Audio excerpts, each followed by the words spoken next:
Bapa kami yang di surga, kembali kami mau membaca Alkitab siang hari ini. Terangi kami dengan Roh Kudus-Mu untuk mengerti, memahaminya. Di dalam Yesus Kristus Tuhan Yesus selamat kami. Kami sambut membaca Alkitab di siang menjelang sore ini dan sukacita. Amin. Membaca Alkitab siang menjelang sore ini terambil dari 2 Raja-Raja 9 ayat 16 hingga ayat yang ke-29 dan perikop Yoram dan Ahazia dibunuh yang berbunyi demikian. Kemudian Yehu naik kereta dan pergi ke Yesreel sebab Yoram berbaring sakit di sana. Juga Ahazia Raja Yehuda datang menjenguk Yoram. Ketika penjaga yang sedang berdiri di atas menara di Yesreel melihat pasukan Yehu datang, berserulah ia, "Ada kulihat suatu pasukan." Berkatalah Yoram, "Ambillah seorang penunggang kuda, suruhlah ia menemui mereka serta menanyakan, 'Apakah ini kabar damai?' Lalu pergilah penunggang kuda itu untuk menemuinya dan berkata, 'Beginilah,' tanya raja, 'apakah ini kabar damai?' Jawab Yehu, 'Damai, bukan urusanmu, baliklah, ikutlah aku.' Dan penjaga itu memberitahukan, suruhan sudah sampai kepada mereka, tetapi ia tidak pulang. Disuruhnyalah penunggang kuda yang kedua, dan setelah sampai kepada mereka berkatalah ia, 'Beginilah,' tanya raja, 'apakah ini kabar damai?' Jawab Yehu, 'Damai, bukan urusanmu, baliklah, ikutlah aku.' Dan penjaga itu memberitahukan, sudah sampai kepada mereka, tetapi ia tidak pulang. Dan cara memacunya adalah seperti cara Yehu cucu Nimsi memacu, sebab ia memacu seperti orang gila. Sesudah itu berkatalah Yoram, 'Pasanglah kereta.'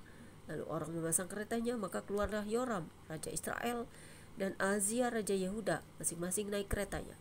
Mereka keluar, menemui Yehu, lalu menjumpai dia di kebun Nabot, orang Israel itu.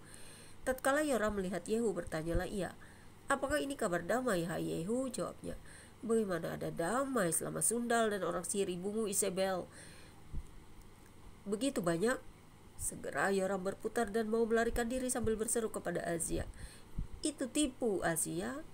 Tetapi Yehu menarik busurnya dengan sepenuh kekuatannya, lalu memanah Yoram di antara kedua bahunya, sehingga anak panah itu menembus jantungnya, maka rebahlah ia di dalam keretanya. Kemudian berkatalah Yehu kepada Bidkar perwiranya, 'Angkat dan lemparkanlah mayatnya ke kebun Nabot orang Israel itu, sebab ketahuilah bahwa pada waktu aku dan engkau berdampingan menunggang kuda mengikuti Ahab ayahnya, maka Tuhan telah mengucapkan terhadap dia hukuman ini. Sesungguhnya aku telah melihat darah Nabot dan darah anak-anaknya tadi malam, demikianlah firman Tuhan, maka aku akan membalaskannya kepadamu di kebun ini, demikianlah firman Tuhan. Oleh sebab itu angkat dan lemparkanlah mayatnya ke kebun ini sesuai dengan firman Tuhan.' Ketika Ahazia Raja Yehuda melihat itu, maka ia pun melarikan diri ke Bet Hagan, tetapi Yehu mengejarnya sambil berkata, 'Panahlah dia juga.' Maka mereka memanah dia di atas keretanya di pendakian ke Gur dekat Ibleam. Ia lari ke Megiddo dan mati di sana. Para pegawainya mengangkat mayatnya ke Yerusalem, lalu mereka menguburkan dia dalam kuburnya sendiri di samping nenek moyangnya di kota Daud. Adapun Ahazia menjadi raja atas Yehuda dalam tahun ke-11 zaman Yoram bin Ahab. Kita sambung lagi aja ya. Kemudian di ayat 30 hingga dengan ayat yang ke-37 dengan perikop Isabel dibunuh yang berbunyi demikian. Sampailah Yehu ke Israel. Ketika Isabel mendengar itu, ia mencalak matanya. Dia sinyalah kepalanya, lalu ia menjenguk dari jendela. Pada waktu Yehu masuk pintu gerbang, berserulah Isabel, 'Bagaimana? Selamatkah Zimri pembunuh tuannya itu?' Yehu mengangkat kepalanya melihat ke jendela itu dan berkata, 'Siapa yang di pihakku? Siapa?' Dan ketika 2-3 orang pegawai istana menjenguk kepadanya, ia berseru, 'Jatuhkanlah dia.' Mereka menjatuhkan dia sehingga darahnya memercik ke dinding dan ke kuda. Mayatnya pun terinjak-injak.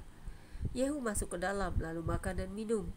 Kemudian dia berkata, 'Baiklah, urus mayat orang yang terkutuk itu dan kuburkanlah dia, sebab ia memang anak raja.'